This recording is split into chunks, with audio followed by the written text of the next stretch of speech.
Manchester United melakoni match week ke-21 dengan melawan tim juru kunci Southampton. Dalam pertandingan kali ini, Manchester United bertindak sebagai tuan rumah dengan menjamu Southampton di Stadion Old Trafford pada Kamis, 16 Januari 2025 waktu setempat.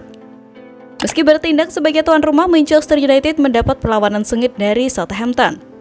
Dari segi penguasaan bola, Setan Merah hanya mampu mencatatkan angka 59% atas The Saints.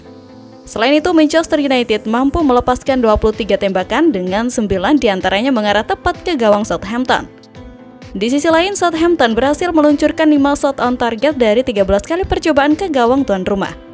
Hasil merah tertinggal terlebih dahulu melalui bunuh diri Manuel Ugarte yang salah mengantisipasi sepak pojok di menit ke-43.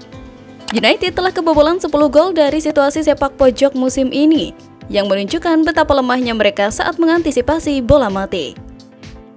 Tuan rumah baru bisa menyamakan kedudukan di menit ke-82 berkat Amad Diallo yang melengkapi harinya dengan hat-trick seturut lesakannya di menit ke-90 dan 4 menit berselang. Setelah Ole Gunnar Solskjaer melawan Nottingham Forest pada Februari 1999 dan Wayne Rooney melawan Hull City pada Januari 2010. Semua 3 kejadian ini melibatkan pemain Manchester United. Manchester United akan kembali bermain pada akhir pekan ini dengan menjamu Brighton and Hove Albion di matchday ke-22 Liga Premier Inggris. Duel tersebut menurut rencana digelar di Old Trafford pada Minggu 19 Januari pukul 9 malam.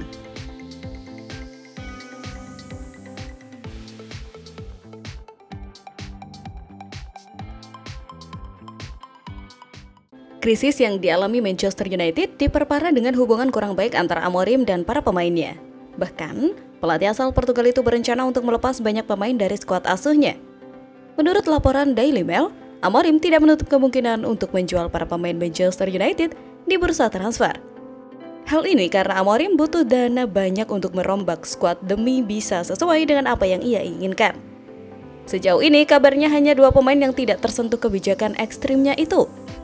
2 pemain tersebut adalah Leny Yoro dan Amad Diallo. Menurut Amorim, Yoro dan Diallo menjadi 2 pemain yang paling cocok dengan skemanya. Selain itu, kedua pemain tersebut masih berusia sangat muda sehingga bisa menjadi sentral proyek jangka panjang bagi Amorim. Sejauh ini, Diallo menjadi pemain yang paling sering diturunkan oleh Amorim. Di sisi lain, Yoro masih perlu melakukan adaptasi dengan skuad setelah mengalami cedera panjang. Selain itu, mantan bek Lille tersebut perlu menyempurnakan kebugarannya demi mendapat tempat di skuad utama. Adapun untuk para pemain Manchester United lainnya, Amorim tidak menutup kemungkinan akan menjual mereka. Di tempat lain, pemilik saham minoritas Manchester United Sir Jim, kabarnya tengah menyusun rencana ekstrim untuk tim racikan Ruben Amorim pada musim panas 2025. Adapun niatan mengejutkan Sir Jim didasari pada situasi MU yang tengah kesulitan finansial. Pelatih Ruben Amorim diprediksi bakal meminta belanja beberapa pemain baru guna memenuhi kebutuhan skuadnya saat musim panas. Namun sudah bukan rahasia bahwa Manchester United tak punya banyak bekal yang bisa dibelanjakan. Kalau mau bermanuver di bursa, Setan Merah terpaksa harus menjual sejumlah bintang agar tak melanggar aturan FFP.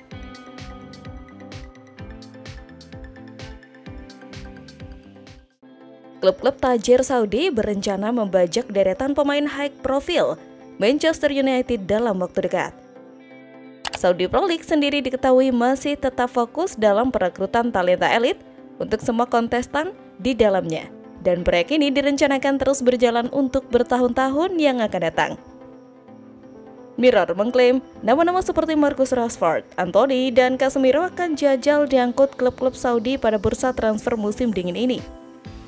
Ketiganya diketahui sudah tak masuk dalam rencana Amorim yang ingin membangun tim versi gagasan dia sendiri untuk era baru Manchester United. Manajemen Manchester United cukup antusias mendapati kabar ketertarikan yang datang dari klub Saudi yang dikenal royal dalam menghambur-hamburkan uang. Di edisi bursa transfer musim panas sebelumnya, Liverpool dan Chelsea telah memanfaatkan klub-klub Saudi Pro League demi menyegarkan kembali skuad mereka dengan menjual para bintang yang mulai memasuki senja karir.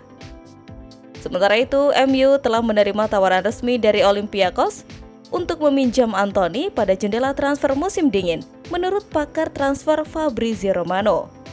Namun, Pemain asal Brazil tersebut menolak pindah ke Yunani dan bertekad untuk memperjuangkan posisinya di Old Trafford. Menurut Fabrizio Romano, Olympiakos merupakan satu di antara dari 10 klub yang tertarik merekrut Antony pada bursa transfer kali ini.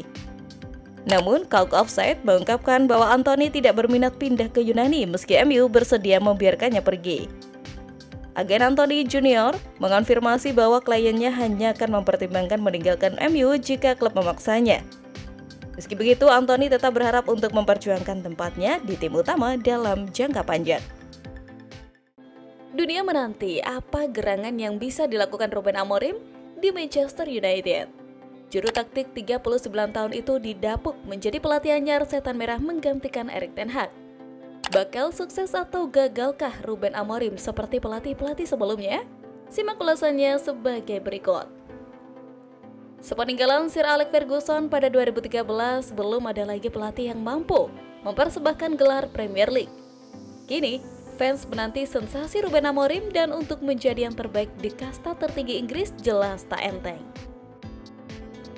Sebagai juru taktik baru, ex-nahkoda Sporting Lisbon pastinya bakal melakukan perombakan tim. Itu berarti pemain yang tadinya menjadi andalan di era Erik ten Hag bisa jadi tak lagi jadi starter.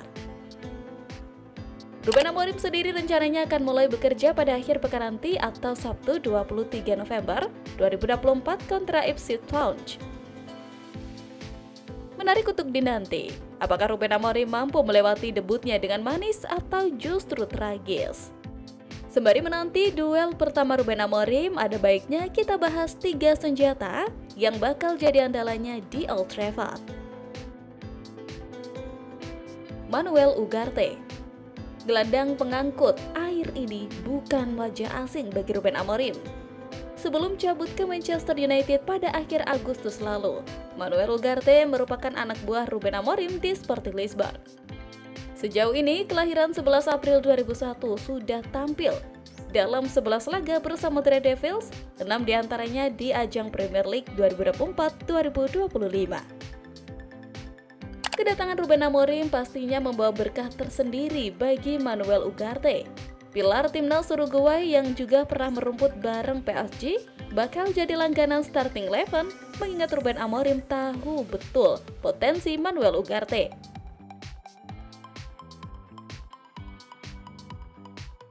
Rasmus Højlund.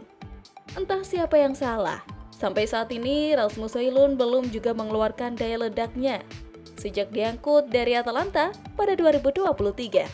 Di bawah arahan Erik ten Hag, striker Denmark berusia 21 tahun bisa mengemas 18 gol dan 2 assist dalam 55 laga di semua kompetisi. Jelas di bawah harapan mengingat kehadiran Rasmus Højlund awalnya diharapkan bisa menjadi mesin gol Setan Merah. Tapi kini Rasmus Højlund diyakini bakal lebih bersinar di bawah telunjuk Ruben Amorim.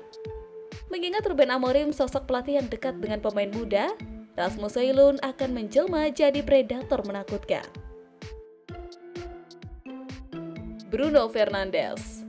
Nah, gelandang 30 tahun ini tak hanya sama-sama satu kampung dengan Ruben Amorim, tapi juga ex-pemain Sporting Lisbon.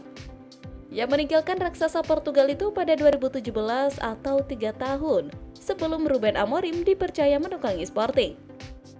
Dari filosofi permainan yang akan diterapkan Ruben Amorim, Bruno tak akan kesulitan berkomunikasi karena keduanya berasal dari Portugal. Dikenal kaya pengalaman dan jam terbang tinggi, Ruben Amorim masih akan memasukkan Bruno Fernandes ke dalam rencana besarnya. Nah, gimana nih menurut kalian? Komen di bawah ya.